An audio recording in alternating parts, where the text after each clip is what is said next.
to learn practice set 2.3. Solve the following quadratic equation by completing the square method. Completing the square method के जरिए हमें इन quadratic equations को solve करना है. तो हम कैसे करेंगे? Question 1, x square plus x minus 20 is equal to 0. अभी हमें क्या करना है कि ये जो फर्स्ट टू टर्म्स है यानी first term and middle term, इन दोनों के लिए हमें एक ऐसा थर्ड टर्म फाइंड आउट करना है जिससे कि ये दो टर्म्स और वो जो टर्म्स हमने फाइंड आउट किया है वो मिलकर के एक कंप्लीट स्क्वायर क्वाड्रेटिक पॉलिनोमियल बने या ट्राइनोमियल बने. ठीक है. सो इसको फाइंड आउट करने का फॉर्मूला क्या है? सो अगर हमें इन दो टर्म के लिए एक तीसरा टर्म फाइंड आउट करना है जिससे कि कंप्लीट स्क्वायर पॉलिनोमियल बने, तो इसका फॉर्मूला है last term is equal to middle term का स्क्वायर करना है अपॉन 4 इंटू फर्स्ट टर्म करना है. ठीक है. और इसी को अगर शॉर्टकट में, इस फॉर्मूले को अगर मैं शॉर्टकट में बोलूँ तो हमें लास्ट टर्म ऐसा मिलेगा जो कि बी स्क्वायर अपॉन 4a.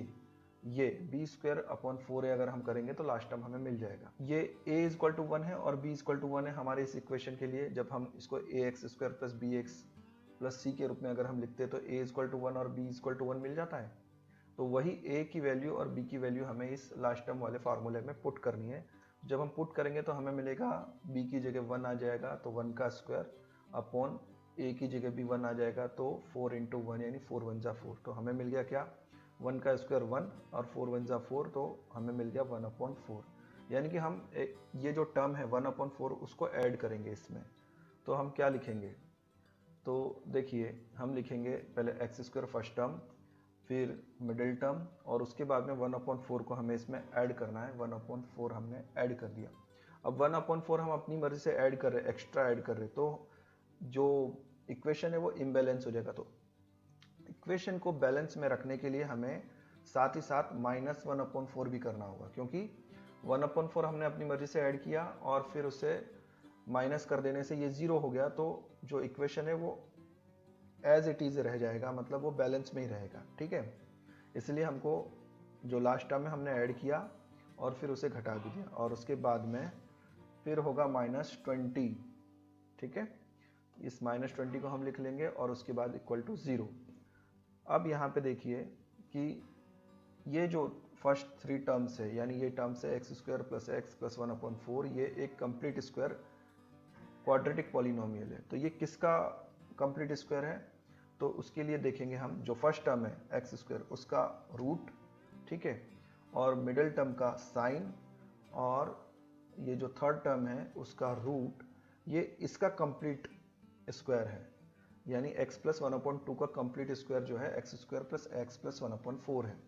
तो हम x square plus x plus 1 upon 4 को हमने ये लिख करके उसका होल स्क्वायर कर देना है, बरोबर.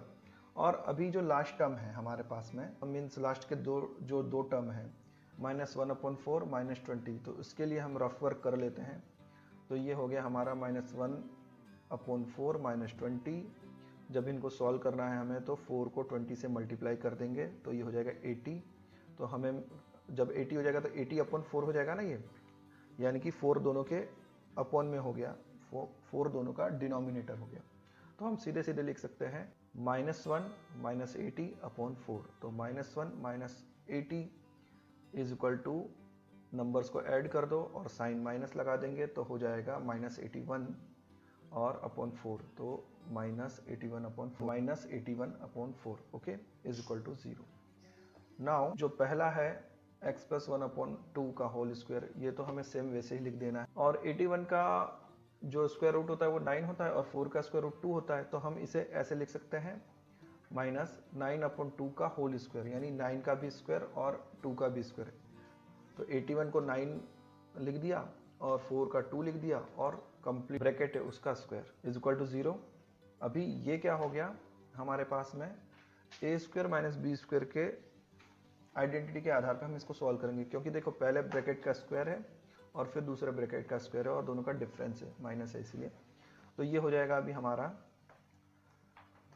एक्स स्क्वायर प्लस 1 अपॉन 2, ठीक है, पहला ब्रैकेट का, और प्लस दूसरा ब्रैकेट, प्लस एक बार प्लस एक बार माइनस करना है ना हमको. तो पहला ब्रैकेट लिख लिया हमने और दूसरे ब्रैकेट को पहले प्लस कर दिया हमने, पहला ब्रैकेट लिखा दोबारा और दूसरे ब्रैकेट को माइनस कर देंगे। ये जो टर्म है इन्हें सोल्व करेंगे तो हमें क्या मिल रहा है, 1/2 प्लस 9/2, यानी दोनों के डिनोमिनेटर 2 है तो एक ही बार लिख लेंगे, सीधे सीधे ऐड कर देंगे। 1 प्लस 9/2 इज इक्वल टू 10/2, यानी कि 5 हो गया। तो हम क्या लिखेंगे, देयरफॉर x प्लस 5, क्योंकि ये टर्म्स का वैल्यू हो गया 5, तो x प्लस 5 हो गया पहले ब्रैकेट का। अब दूसरे ब्रैकेट को भी हमें सॉल्व करना है जो कांस्टेंट टर्म से है, तो ये हो जाएंगे 1/2 माइनस 9/2, इसमें भी डिनोमिनेटर सेम है 2 है तो सीधे सीधे माइनस कर लेंगे हम, तो ये हो जाएगा हमारा 1 माइनस 9/2, तो 1 माइनस 9 इज इक्वल टू -8, तो -8/2। अब 2 से हम 8 को अगर डिवाइड करेंगे तो हमें मिलेगा 4 और -8 है इसलिए -4। -8/2 की वैल्यू -4 आ गई तो हमें दूसरे ब्रैकेट में लिखना पड़ेगा x - 4 is equal to 0। Now x plus 5 is equal to 0 और x minus 4 is equal to 0. Therefore, x is equal to -5. Therefore, x is equal to 4. Therefore, -5 and 4 are the roots of the given quadratic equation. Question 2. x square plus 2x minus 5 is equal to 0. पहले दो terms के लिए तीसरा term हमें ढूंढना है जिससे complete square quadratic polynomial बने। तो हमें क्या करना होगा, इस फॉर्मूले में a और b की वैल्यू पुट करनी होगी। तो हमारा a है 1 और b है 2, इस फॉर्मूले में वैल्यू पुट करेंगे तो हमें मिल जाएगा b की जगह 2 आ जाएगा तो 2 का स्क्वायर और a की जगह 1 तो 4 इंटू 1। अब 2 का स्क्वायर होता है 4 और 4 1 जा 4 नीचे, तो हो जाएगा 4/4 इज इक्वल टू 1। इस 1 को हम यहाँ पुट कर देंगे, x square plus 2x plus 1, और प्लस 1 हमने अपनी और से एक्स्ट्रा पुट किया है तो उसे घटा भी देना पड़ेगा हमें साथ में, तो -1, यानी 1 - 1 हो गया 0, यानी हम कुछ भी एक्स्ट्रा नहीं कर रहे हैं। ओके, उसके बाद में इक्वेशन का लास्ट टर्म -5 ऐड करेंगे हम, so -5 is equal to 0। Okay, now अब ध्यान दीजिए, x square plus 2x plus 1 ये एक कंप्लीट स्क्वायर क्वाड्रेटिक पॉलिनोमियल बन गया। ठीक है, तो ये किसका कंप्लीट स्क्वायर है, तो उसके लिए हम क्या करेंगे, फर्स्ट टर्म का रूट, मिडिल टर्म का साइन और इसका लास्ट टर्म का रूट का स्क्वायर। ठीक है, यानी x प्लस 1 का स्क्वायर हो गया ये, और बाकी बचे जो दो टर्म है -1 और -5 इज इक्वल टू -6 हो जाएगा। ठीक है, इज इक्वल टू 0। ठीक है, नाउ अभी हम क्या करेंगे कि पहला जो ब्रैकेट है वो तो वैसे के वैसे रख देंगे, और जो 6 है, 6 जो है वो किसका स्क्वायर है, तो 6 जो है √6 का स्क्वायर है, इसलिए हम लिखेंगे ब्रैकेट में √6 का स्क्वायर। ठीक है, इज इक्वल टू 0। उसके बाद में हमें क्या करना होगा कि a square minus B square is equal to a plus B और a माइनस बी के जरिए इसका फैक्टराइज कर देना है। तो पहले लिखेंगे पहला ब्रैकेट, ठीक है, और प्लस दूसरा ब्रैकेट, फिर दूसरे ब्रैकेट में लिखेंगे पहला ब्रैकेट माइनस दूसरा ब्रैकेट। ठीक है, इज इक्वल टू 0। तो अभी हमें क्या हो जाएगा, x plus 1 plus √6 is equal to 0 और x plus 1 minus √6 is equal to 0। तो अभी ध्यान दीजिए, जब हमें x की वैल्यू निकालनी है तो क्या करेंगे, 1 और √6 दोनों को दूसरी ओर लेके जाना पड़ेगा। तो पहले इक्वेशन में x प्लस 1 है तो वो -1 हो जाएगा दूसरी ओर, और √6 है तो वो भी माइनस √6 हो जाएगा। तो हमें मिलेगा x is equal to -1 minus √6, और दूसरे इक्वेशन में x प्लस 1 है और माइनस √6 है तो +1 -1 हो जाएगा और माइनस √6 प्लस √6 हो जाएगा। तो हमें मिलेगा x is equal to -1 plus √6। Therefore, -1 minus √6 and -1 plus √6 are the roots of the given quadratic equation. Question number 3, m square minus 5m is equal to -3। सबसे पहले ये -3 को हम इक्वल टू के दूसरी ओर मूव करेंगे तो ये +3 हो जाएगा। तो हमें मिलेगा m square minus 5m plus 3 is equal to 0। अब हमें ये जो दो टर्म्स है उसके लिए एक तीसरा टर्म ऐसा ढूंढना है जिससे कि वो कंप्लीट स्क्वायर पॉलिनोमियल बन जाए। इस फॉर्मूले के अनुसार बी स्क्वायर अपन 4a के अनुसार पहले तो a इक्वल टू हमारा क्या है 1 है और b इक्वल टू -5 है। ठीक है, ये वैल्यू पुट कर देंगे इस फॉर्मूले में तो हमें मिलेगा -5 का स्क्वायर अपॉन 4 इंटू 1। तो -5 का स्क्वायर हो जाएगा +25 एंड 4 1 जा 4 तो 25 अपॉन 4 हो गया। ओके, नाउ ये वैल्यू हमें इस दो टर्म्स के बाद में रखनी है और साथ साथ में घटा भी देना है। तो हम लिखेंगे m स्क्वायर -5m और ये वैल्यू रखेंगे +25 अपॉन 4 और इसी वैल्यू को घटा भी देंगे -25 अपॉन 4 और फिर जो लास्ट टर्म है हमारे जो इक्वेशन का वो लिखेंगे +3 = 0। ये जो है वो हो गया हमारा कंप्लीट स्क्वायर क्वाड्रेटिक पॉलिनोमियल। पर ये किसका है कंप्लीट स्क्वायर क्वाड्रेटिक पॉलिनोमियल?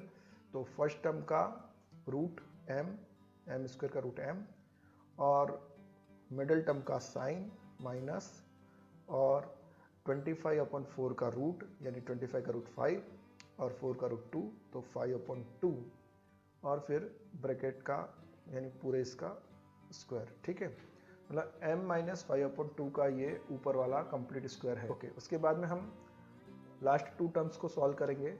ठीक है, तो -25 अपॉन 4 + 3 तो 4 का मल्टीप्लाई 3 से करेंगे तो हो जाएगा 12। तो ये हो जाएगा -25 + 12 अपॉन 4 तो -25 + 12 यानी कि -13 बचेगा, है ना, क्योंकि 25 में से 12 जाएगा तो 13 और बड़े नंबर का साइन माइनस तो -13 अपॉन 4। सो उसको हम यहाँ पे लिख लेंगे -13 अपॉन 4 = 0। पहला ब्रैकेट ऐसे के ऐसे -13 अपॉन 4 किसका स्क्वायर है? तो -13 अपॉन 4 √13 अपॉन 2 का स्क्वायर है, क्योंकि √13 का स्क्वायर 13 हो जाएगा और 4 का रूट 2 है तो 2 का स्क्वायर 4 हो जाएगा, इसलिए √13 अपॉन 2 का होल स्क्वायर जो है ऊपर वाला है 13 अपॉन 4 = 0। अब क्या करना है हमें? तो हमारे पास में वही फार्मूला है, उसका इस्तेमाल करना है। a² - b² = a + b and a - b का मल्टीप्लिकेशन। ओके, तो इसको करने के लिए क्या करेंगे? पहला ब्रैकेट ले लेंगे प्लस दूसरा ब्रैकेट और दूसरे ब्रैकेट में हम लिखेंगे पहला ब्रैकेट ले लेंगे माइनस दूसरा ब्रैकेट = 0। ठीक है, एक बार प्लस एक बार माइनस कर दिया ना हमने। ओके, वो भी दूसरे ब्रैकेट को ही करना है, याद रखिए दूसरे ब्रैकेट को ही प्लस और माइनस करना है। फर्स्ट ब्रैकेट तो सेम टू सेम हमको कॉपी करना है। तो अभी हमारे पास में क्या हो गया? हमारे पास में हो गया m - 5 upon 2 + √13 upon 2 = 0। m - 5 upon 2 - √13 upon 2 = 0। ठीक है, तो अभी हम क्या करेंगे? m की वैल्यू निकालनी है, दोनों ही नंबर को दूसरी साइड लेके जाएंगे। तो जो माइनस वाला है वो प्लस वाला हो जाएगा, जो प्लस वाला है वो माइनस वाला हो जाएगा। हमें मिलेगा m = 5 - √13 अपॉन 2 और दूसरा मिलेगा m = 5 + √13 अपॉन 2।